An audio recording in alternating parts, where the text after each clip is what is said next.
Sejumlah kapal milik Amerika Serikat menjadi target serangan Angkatan Bersenjata Yaman.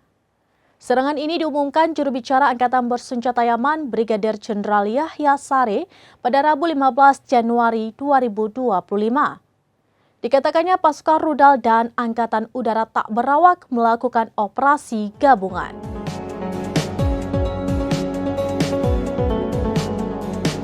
Sejumlah kapal milik Amerika Serikat menjadi target serangan Angkatan Bersenjata Yaman. Serangan ini diumumkan juru bicara Angkatan Bersenjata Yaman, Brigadir Jenderal Yahya Saree, pada Rabu 15 Januari 2025. Dikatakannya pasukan rudal dan Angkatan Udara tak berawak melakukan operasi gabungan. Mereka menargetkan kapal induk Amerika USS Harry Truman dan sejumlah kapal perangnya di wilayah Laut Merah bagian utara. Ini menjadi penargetan ke-6 terhadap USS Truman sejak kedatangannya di Laut Merah. Saree mengklaim serangan itu berhasil mencapai sasaran.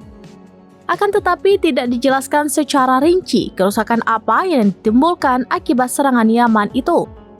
Selain menargetkan kapal Amerika Serikat, Yaman juga menyerang sasaran milik pendudukan di wilayah Java yang diduduki. Wilayah tersebut dibombardir menggunakan sejumlah drone. Tidak hanya itu, Angkatan Bersenjata Yaman menargetkan stasiun listrik pendudukan. Lokasinya berada di daerah Ar-Rashrash di selatan Palestina yang diduduki.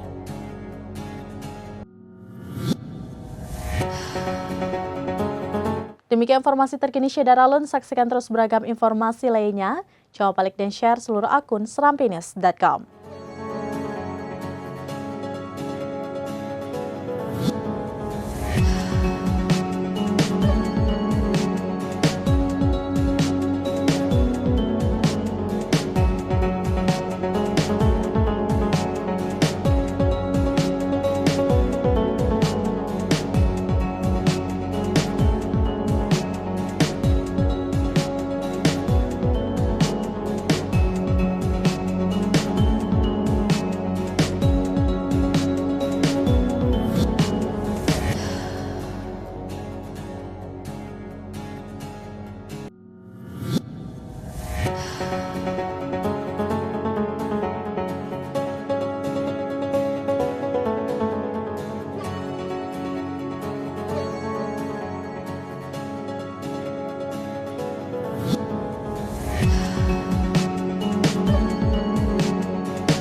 Download Tribun X sekarang, menghadirkan lokal menjadi Indonesia.